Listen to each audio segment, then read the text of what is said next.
So the objective today is to demonstrate how you can effectively do skin checks and do personal hygiene on patients that are currently wearing a halo, and also how to do pin site cares.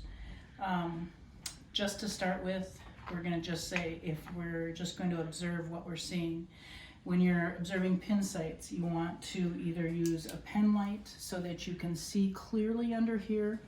If you have to come from the underside because the patient has long hair, it's easier than trying to come from the top. But you want to visualize the pin site. Is it clean and dry? Does it show signs of redness? Does it show signs of inflammation? Does it show signs of pearlous drainage? Those are all indicators that that pin site may be inflamed or irritated, and we have to determine what needs to happen next. So this is what you're looking for every day when you're cleaning the sites. When you do clean your sites, you're going to use a solution of isopropyl rubbing alcohol. 70% is what's recommended. There are scenarios where they might use just plain saline, but for the most part, that would be the preferred method. You're going to use a sterile tip, dip it into your solution one time. You're going to go all the way around the pin site once and throw that one away. If there's still any crusting on the pin site and it needs to be cleaned off, which we encourage you to clean all crusting off, you're not doing a light wipe around. You're making sure that all crusting is cleaned away daily at each site. You're going to dip again and do another one. And you're going to do that as many times as you feel you need to until you have a nice clean site. If you have question or concern about the pin sites, it's always best to go back to treating physician to determine if they want to do antibiotics. Usually they will contact us as the orthotist to come and check the halo at that point too. Sometimes we can put a wrench on a halo pin and determine if it's tight. It can be inflamed because it's loose. That's the misnomer that most people don't understand. They think it's, it must be too tight if it's irritated, but actually it's when it's loose that it gets inflamed.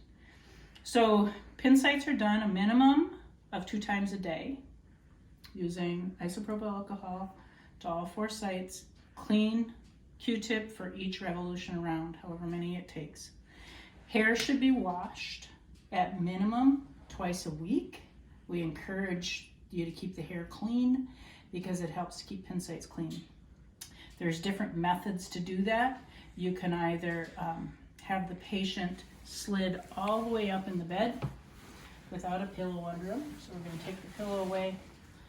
There are basins that we can use. You can take the headboard off of the bed and then put a basin, do a reverse Trendelenburg so that they're slightly tipped back. You're going to make sure that you have a towel in around their neck so no moisture is going down in the halo vest, and then you can shampoo the hair and rinse it off into the basin. That's the easiest method for when you have the ability to have the hospital bed. So we're going to bring the patient back down into the bed. Pin sites are done. The hair has been washed. We want to visualize underneath the vest. I'm going to put this pillow back underneath. When you move the patient, always make sure that you are coming underneath their shoulders and lifting them. You never should grab a hold of the bars and just pull them forward. You always want to support from underneath, lift them up. If it takes 2 people because you're not comfortable with it, that's fine. But you want that pillow to kind of support head and shoulders. So if I want to inspect the skin, you're going to do that by using a flashlight. You can have the patient turn to the side, so you roll them up to their side, and while they're side lying, and I say get them over as far as they can possibly tolerate, 2/3 of the way over. You get all the tension off the back of the vest that way, and then you literally pull the vest away from their skin, and you use a flashlight, and you shine a light in there, and you're trying to visualize. I can see all the way across to the other scapula right now. I can see the spine of the scapula. I can see all the way down. I can see under the rib area. So you're visualizing underneath the vest.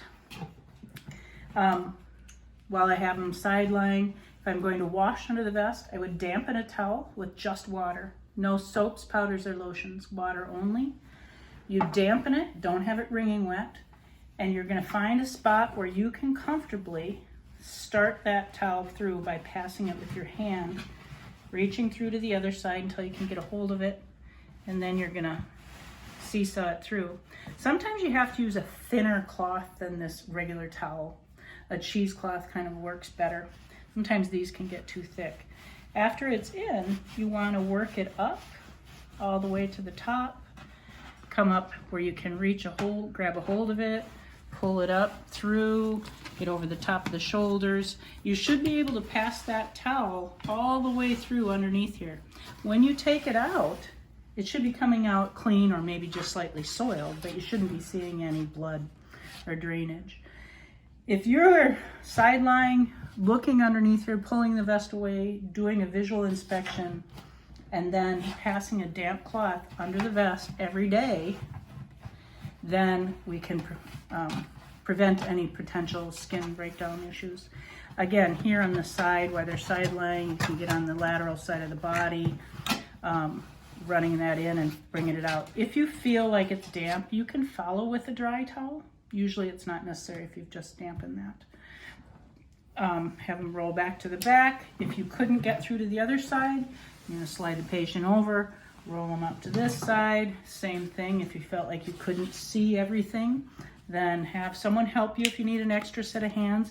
It's okay to slightly pull this away. You're not gonna hurt anything, but you can pull their shoulder away from the vest and you can visualize in there. You can get underneath here and you can visualize. You can go from the underside if you have to see the skin. The primary areas of concern are usually the spine of the scapula, or the spinous process, excuse me, right down the middle, and then the inferior angle of the scapula and the spine of the scapula up here, particularly on a patient that's quadriplegic. A lot of times, depending on their sensory level, they might have a pressure point on their rib or their scapula that they're unaware of. So you really want to make sure that you're visually inspecting that on a daily basis. I'm going to go through how to do CPR real quick too. So if a patient is not breathing, to do chest compressions, there's always a wrench that should be taped somewhere on the vest, whether it's here, up here. If we have someone who might be non-compliant, sometimes we hide them at the top so the patient doesn't see it, because we don't want them messing with things. But there should be a wrench somewhere on here. That wrench is only needed if we can't do a jaw thrust to get airway, and we have to actually do a chin tip.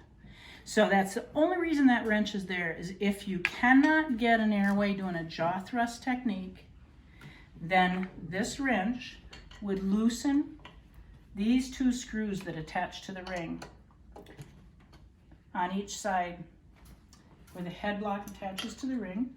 You would loosen. I'm not going to be able to demonstrate how this head would tip because it's a mannequin. But when those are loose, this is the only plane that moves. It's just that little tip. When you're talking about someone who doesn't have an airway, kind of important, okay? So that just being the person in the room that knows what to do can be a difference. Most of the time, they can do fluoroscopy and kind of get an airway, or they can do jaw thrust and get it. But if they need it, that's what the wrench is for. As far as compressions, you'll see there's a sticker on the front of this. It talks about cardiac. There's also a crease across it. This particular system, what you do is unbuckle. This is the only time that you are given permission to unbuckle the halo vest, is if you have to do chest compressions. Otherwise, you don't unbuckle and change this for any reason.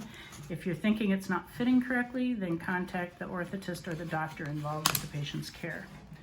Once those are unbuckled, my hand goes above this crease. I fold this up. With that up, I'm able to hold it and get my hands in place for compressions, okay?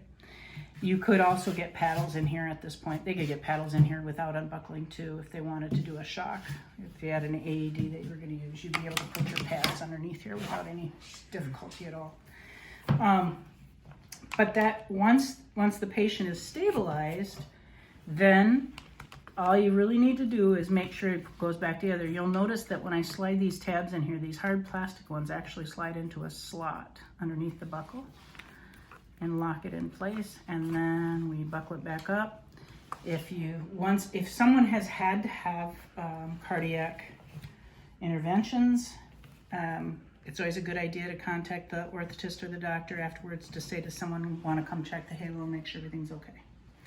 So there are one other exception to the rule about this wrench. We have some patients that have long halo vests on that have 2 buckles down here. It's a solid TLSO vest. That is not creased here, okay? You can't fold that up to get chest compressions. You actually have to loosen these, unbuckle, slide the front of the vest off of the body. So you unbuckle on the shoulder and you unbuckle your sides. These are loosened up, and it's awkward, and this is how awkward it can be when you're nervous. But you loosen those. You don't even have to take these screws all the way out. All you really need to do is loosen them up. And once they're loose, and this is off,